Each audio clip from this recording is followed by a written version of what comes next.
দুঃখ শোনার মানুষটা যখন দুঃখ দেয় তখন পৃথিবীর কোনো দুঃখই আর দুঃখ মনে হয় না। কারণ তখন ব্যথাটা শুধু মনে থাকে না, রক্তের ভেতর ঢুকে যায়, নিঃশ্বাসে লেগে থাকে। যে মানুষটাকে নিজের সব ভাঙাচোরা কথার আশ্রয় ভাবছিলে, সেই মানুষটা যখন একদিন ছুরির মতো কথা বলে পেলে, তখন বুক ভেঙে যাওয়ার শব্দটা তুমি ছাড়া কেউ শোনে না।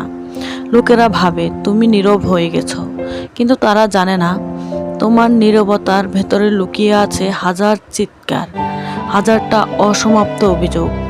সবচেয়ে কষ্ট দেয় সেই মানুষটাই যার কাছে তুমি কখনো কষ্ট চাওনি, যার কাছে শুধু একটু আদর, একটু বোঝাপড়া চাইতে নিজেকে পুরোটা বিলিয়ে দিতে চেয়েছিলে।